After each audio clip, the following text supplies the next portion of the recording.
Hi, John. All right. You'll remember. Don't worry. I'll help you. All right. I think I just had a switch in perception about um, perception. You seem, you seem excited, dear. I might be because here's what I'm thinking of. All right. First of all, this whole thing goes under the heading of live and let live. Right. Exactly. So you want to talk about the stalker? Do you? Well, this is kind of where the root of it is because we had Sylvia in this morning, and everybody's kind of getting tired of this whole thing yeah, in every way. I understand. I understand you getting tired of me too, getting bummed out about it. Right. Okay. What's your perception switch? Shall I help? Yes. You feel that everyone can have their own perception of reality, and and and that's their business.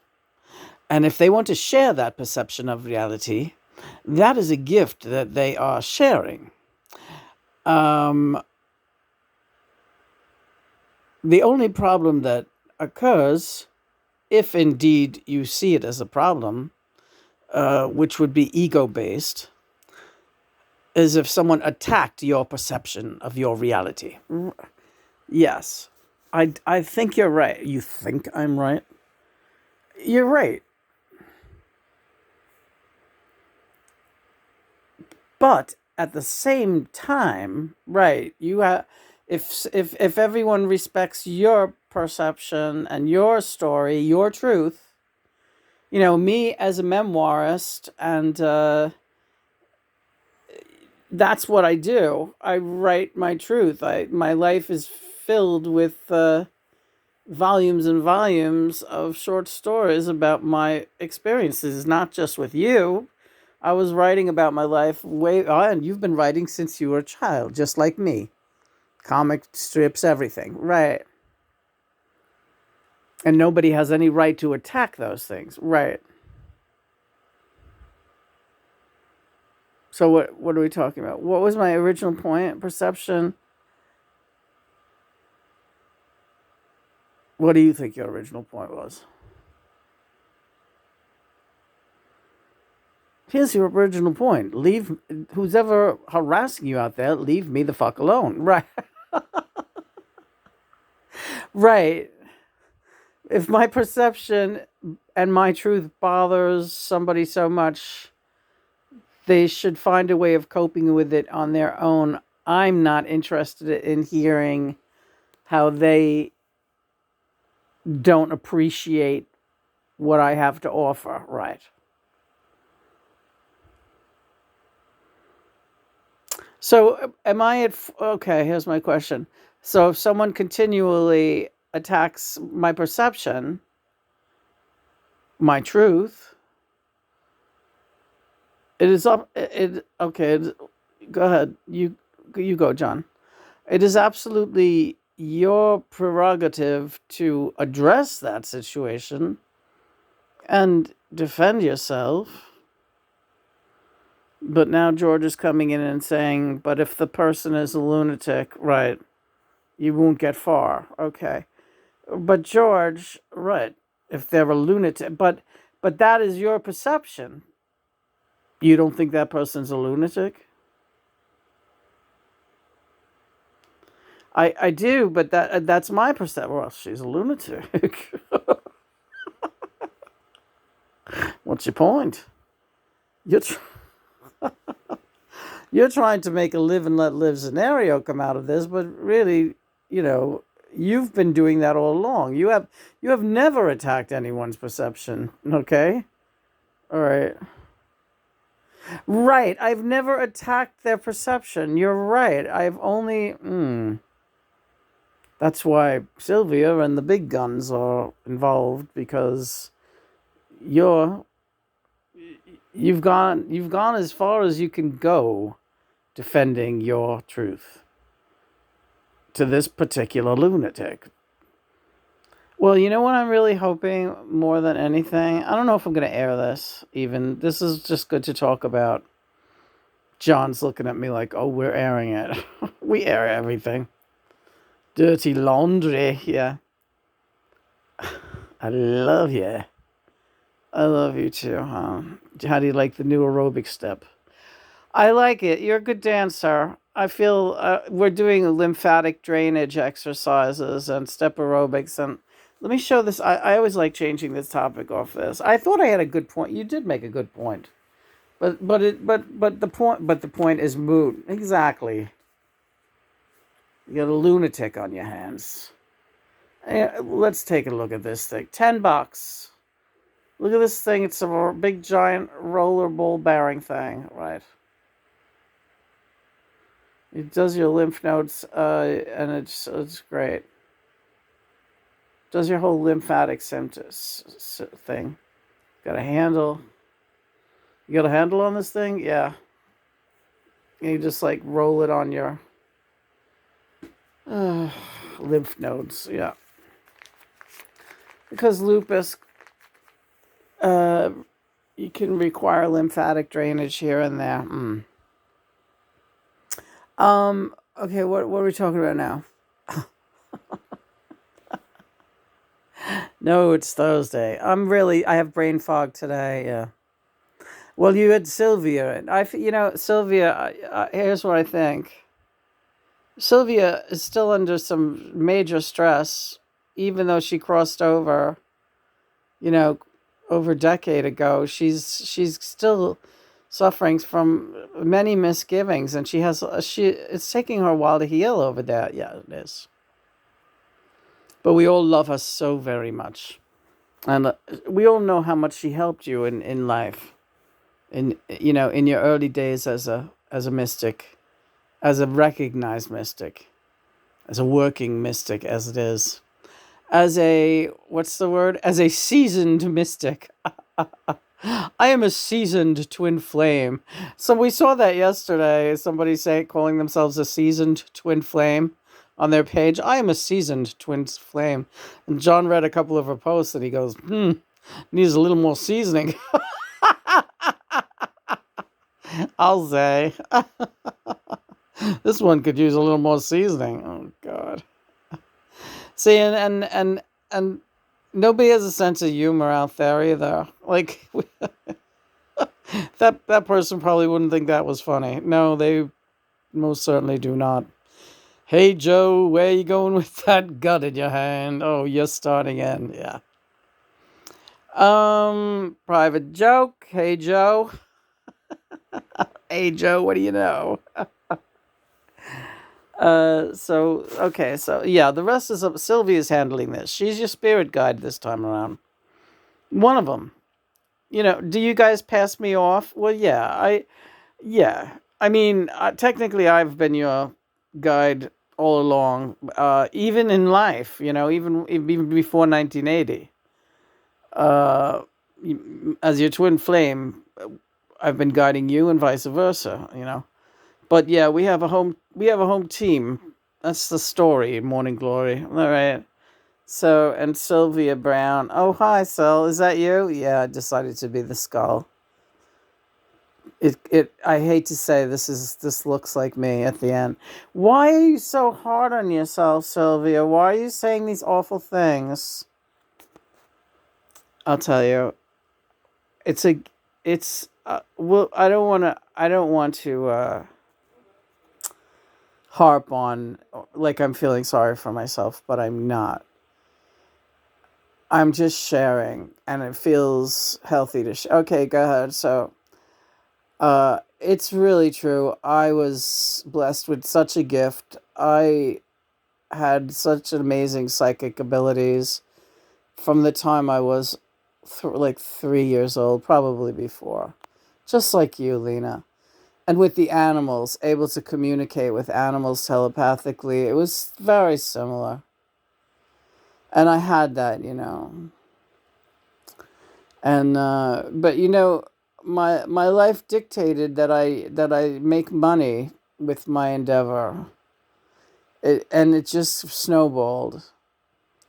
And I know you've made that allowance for me, that fame and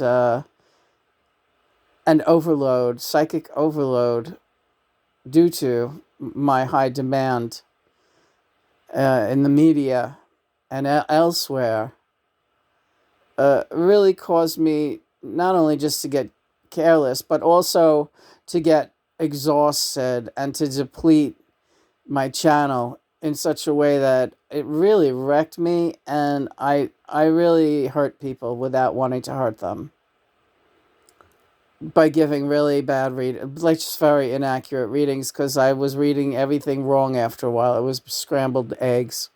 Really was. I don't want to talk about my son right now. He's all right. But I wish he would, Lena, okay, we won't talk about your son, Christopher, right? Also a psychic, right?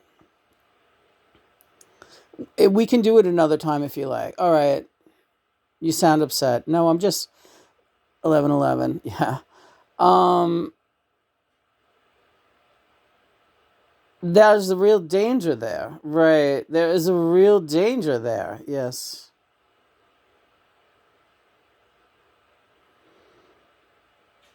The psychic overload thing is just, and people are addicted to psychics, there's a whole market out there.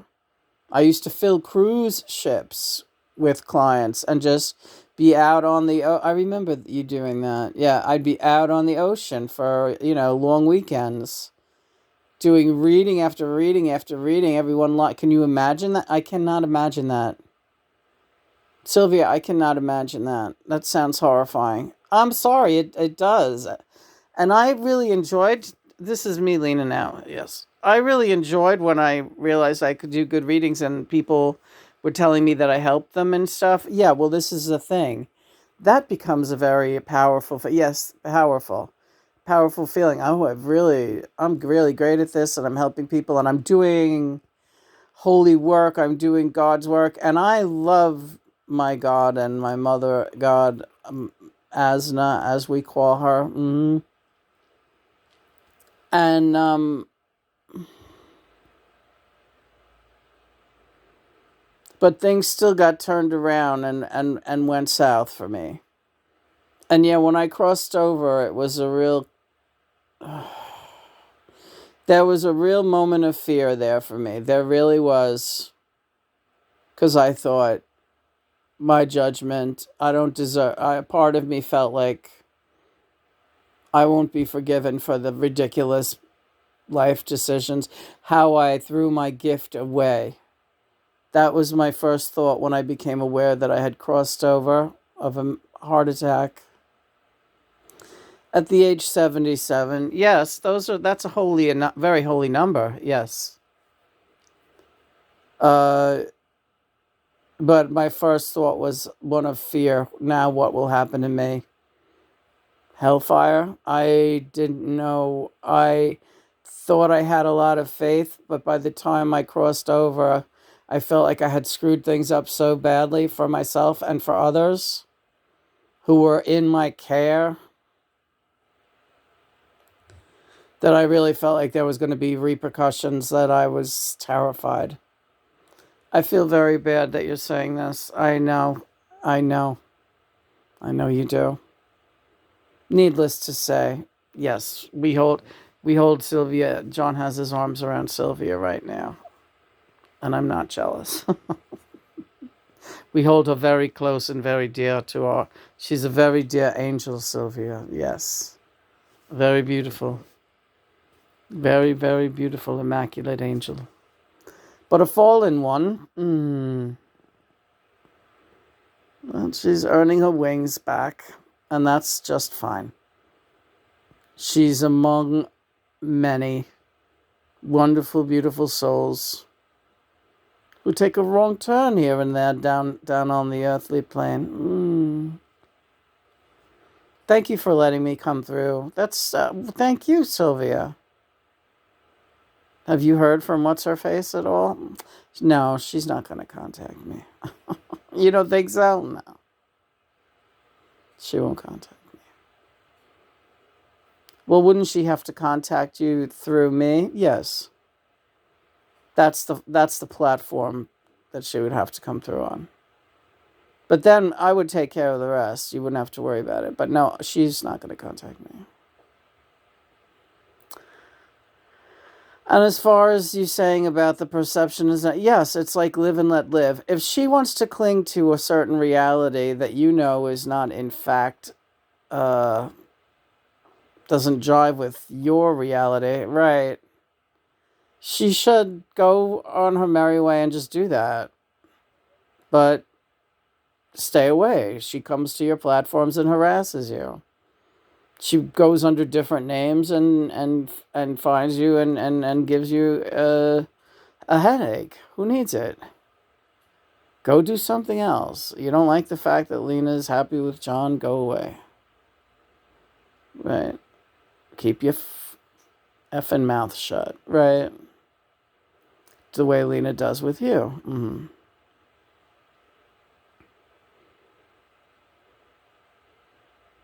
Sylvia, stop making that thing be your face. Well, I thought I had something. Thank you, Sylvia. You know, God love you and Mother love you. God bless you. Everything will be fine. Yeah, I'm confident in that, and I know that's certainly true. So don't you worry about me. But I just wanted to say, happens to a lot of psychics when they get too much power. It becomes a occupational hazard. Mm-hmm. Occupational hazard.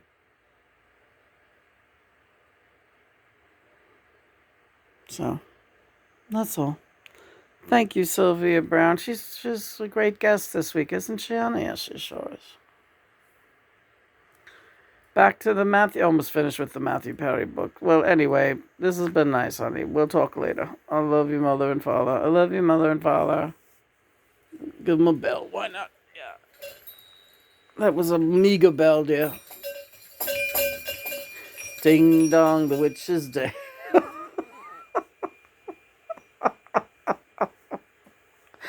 Wicked witch is dead. Ding dong, wicked witch is dead. You're not talking about Sylvia. Oh no.